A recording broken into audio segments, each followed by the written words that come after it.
राज्यात बुधवारी झालेल्या निवडणुकांनंतर शनिवारी महानिकाल जाहीर होतोय। मात्र महानिकालाआधीच राज्यात राजकीय घडामोडींना देखील वेग आलाय।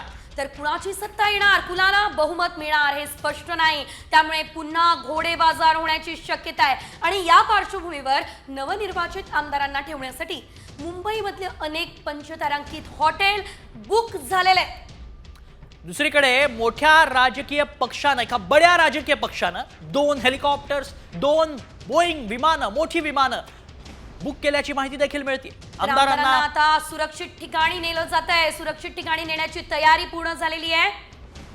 निकालानंतर बहुमत मिळालं नाहीच तर पुन्हा खबरदारी म्हणून राजकीय पक्षांकडून तयारी केली जाते आणि सुरक्षितता म्हणून राजकीय पक्षांनी बुक केलेले 2 हेलिकॉप्टर, 2 विमानं, यामुळे गुवाहाटीनंतर तीच परिस्थिती राज्याच्या राजकारणामध्ये पुन्हा एकदा येणार का हा प्रश्न उपस्थित झालेला आहे। गुवाहाटी मोठ्या प्रमाणात गाजलं। यंदाच्या निवडणुकीमध्ये सुद्धा पुन्हा एकदा गुवाहाटी चर्चेत आहे।